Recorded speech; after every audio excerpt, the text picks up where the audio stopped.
Hello, this is Matt on the Moon Lambeau channel. Ripple is calling XRP a form of currency. Well, it's that's kind of like the exact opposite of what Brad Garlinghouse, Ripple CEO, has stated in the past. He's argued that cryptocurrencies in general, and is speaking about XRP as well, it's not really a currency. It's not being used in place of money.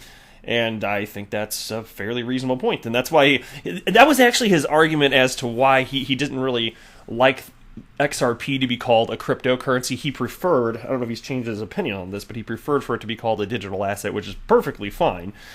But my opinion on that is really cryptocurrency. That's, we can define what that is, but I don't think it should be a requirement that a cryptocurrency be used as a currency to fit in that specific definition. That's just my humble opinion on that anyway. But anyway, so they're calling XRP a currency. I'll share with you the exact tweet and also a couple interesting threads on Twitter from the XRP community that were sparked as a result of this tweet. And also, I'd like to demonstrate to you, Ripple has made it clear that they are not good at math. It was actually just a fun little thing. They made a little mistake with numbers, and David Schwartz jumped in, who of course is Ripple's CTO and co-creator of the XRP ledger, and he had a tweet that I thought was pretty funny, so I'm going to be sharing that with you. But before we go any further, first things first, go ahead and delicately tap the thumbs up. Tap that little like button. You know that if you do it, I'm just gonna be super duper thrilled. It's really kind of you. If you appreciate the regular free content, just a little thing. If you're willing to, you don't have to. I still think you're cool if you don't, but just saying, I'd appreciate it. And also, go ahead and subscribe to the Moon Lambeau channel. Why should you do that? Well, I'll tell you what. If you love your mama, you should subscribe to the Moon Lambeau channel because your mama loves you and she wants you to be happy. And if you subscribe to the Moon Lambeau channel, you will have eternal happiness. So let's go ahead and jump in now. Here's the tweet in question from Ripple just a little bit earlier today. The way we spend has surprising environmental implications. XRP is a digital asset designed to be a greener form of currency. And then they ended up just linking to this page on their website here, which I think is cool looking, by the way. See, look at that wireframe. If you're not driving or petting your llama or something like that, feel free to look at the screen. I think that's pretty snazzy. Look at that wireframe. I wonder if that artistically is going to age well. Like another decade, is that going to look like, oh yeah, that's an early 2020s website? Yeah, maybe. But I think it looks pretty snazzy. Anyway, so I went through the whole thing. There's still nothing on their website about XRP being an actual form of currency here. But it did spark off some discussion here. Someone named Crypto Charlie jumped in the thread here and wrote, to show that you value your community, why not buy back some XRP instead of continuing to dump it on the market? I think that's kind of silly there.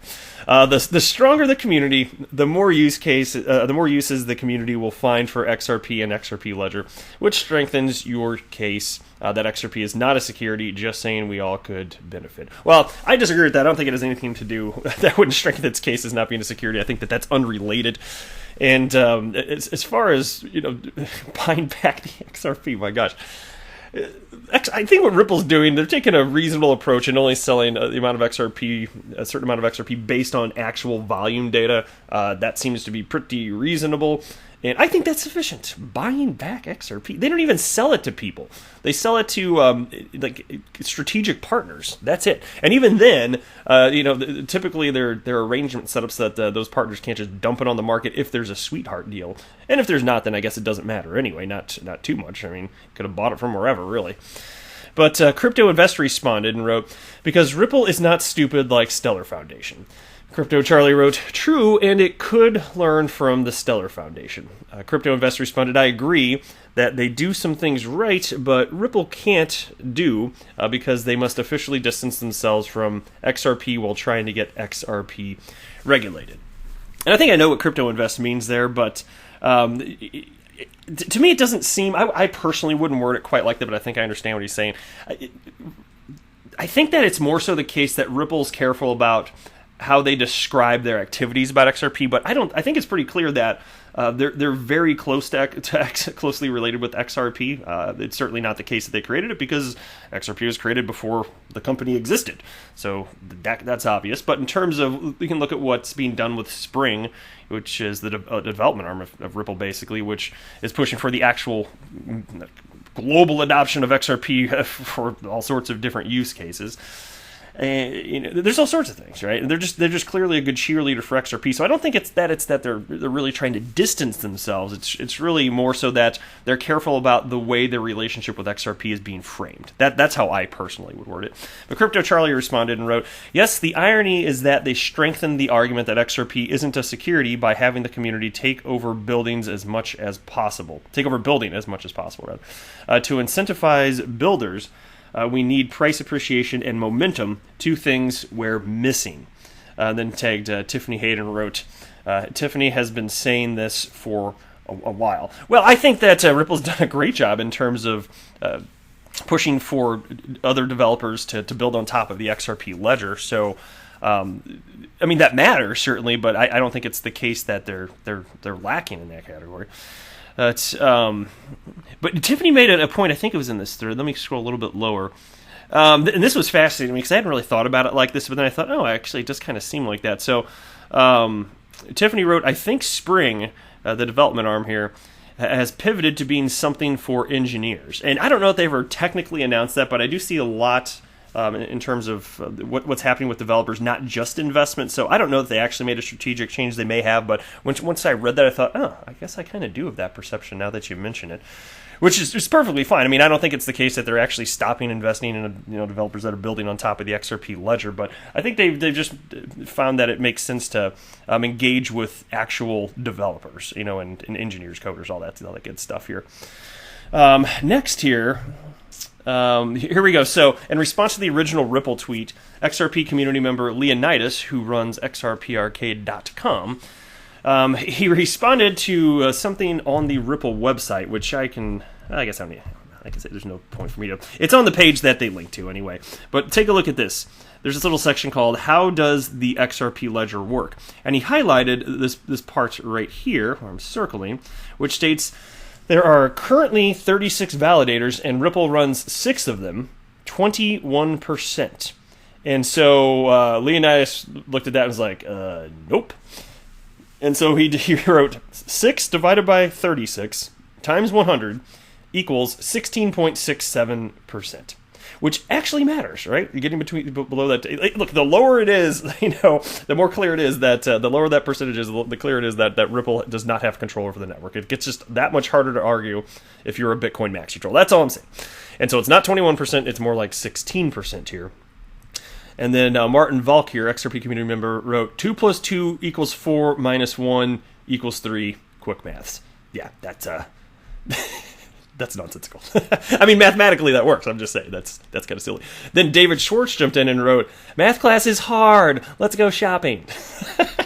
So there's David Schwartz, Ripple CTO, co-creator of the XRP ledger. So I had to heart that one. That's a good one. Math class is hard. Let's go shopping. And then you got Up and Away responding to that with what appears to be a Mean Girls gif, writing, "Get in, loser. We're going shopping." You got the girls in their convertible having a good time. It's time to go shopping.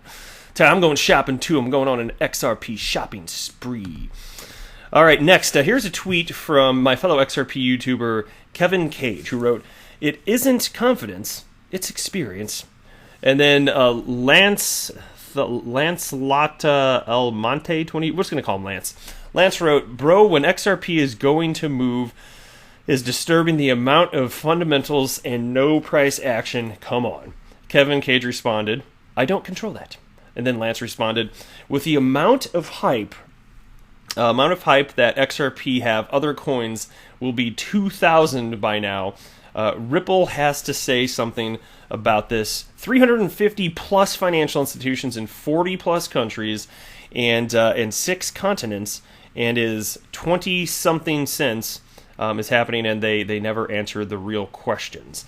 Well, I'm not sure what you mean by real questions. So Lance did end up tagging me, so thank you very much, good sir. I do appreciate it, along with some others in the XRP community. I have a different expectation and an understanding of what's going on here. And actually, it just happens to be the case in my last video. Maybe it would have been better for this video in hindsight, but I kind of mentioned that there is this pump and dump scheme for Dogecoin. And I mean, it's really like there was this concerted effort on social media platform TikTok to just ramp up the price of Doge, and it worked. It went, and then it went back down a fair bit. And Dogecoin, it doesn't do anything, and it was, and I say that about Bitcoin too, but in this case, Dogecoin was literally created as a joke. There was never an intent for it to do anything, and it has a market cap of $435 million. Now, in a cryptocurrency asset class where people don't know what the hell they're doing, I just, if you want to know why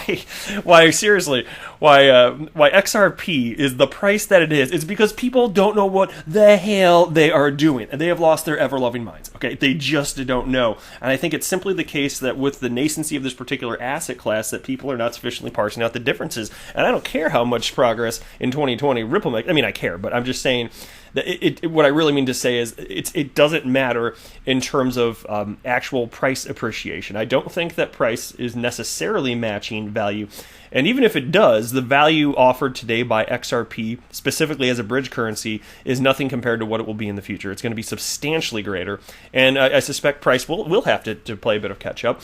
But I'd say this, Lance. I'd say wait for more adults to enter the room. I get the concern that you're expressing, fair enough. I don't share that concern, and I do look at it a little bit differently. And I just think that ultimately level heads, common sense is going to prevail because people can't stay insane forever. And we know that when there's a frenzy around a new technology, this is how people behave. We saw the same thing with the dot-com boom and bust. Why would it be any different now? People still don't know. Think about how massively pumped up the stock market got. Any company with a .com on it, it's crazy, man. It all came crashing down, and then only the legitimate companies that had like actual business models were able to come out of that and survive, and in many cases thrive. Think about Amazon. How it's a stock, I think it came down at some point like 90% or something ridiculous like that, and then it just took off. And so there should still be a clearing of the space, but again, the point I'm making is we're not there yet. And so to me, it just makes a whole lot of sense to simply be patient and see what happens here. And I can understand the frustration from people in the meantime, especially if you don't kind of see necessarily like the bigger picture of it's people, because people determine the price of XRP, and you just got to understand that not everything that is happening now in terms of price action is rational. When you've got XRP clearly following the price action of Bitcoin, why would it matter what Ripple's doing here? There aren't enough people that are looking at the differences in terms of adoption between cryptocurrencies and letting that influence their purchases. Now, I'm one of the people that does factor that in. There are others, and that's the reason that XRP is number 4 in market cap right now. It's the reason it's been in the top 10 pretty much forever. Some people do look at that, but not enough. Not enough. And that's why you still see, like I said, XRP following Bitcoin. So I just don't think it matters. And so to anybody else, I'm sure that Lance isn't the only person that shares this type of concern. And so, I mean, feel how you guys can feel how you want to feel. I'm just sharing with you that, to me, it doesn't make sense to have that concern if you can just recognize that this does not make sense. Okay? It really does not make sense. But eventually, the real world development, it will matter. That's my firm belief on this. I don't think that you can go on in perpetuity, no change ever, just this type of activity in terms of buying and selling, speculating on cryptocurrencies that are never going to do anything. I don't think that can last forever. And so what's going to win? Well, I'm not offering financial advice, but I believe that XRP can be a winner based on actual utility. And I don't have a financial background, but just sharing my everyday Joe Schmo opinion here. But am I right? Am I wrong? Would love to hear from you in the comment section. Again, I'm not a financial advisor. Do not buy or sell anything because of anything that I say or write. That would be a very, very, very bad idea. Until next time, to the moon, Lambo!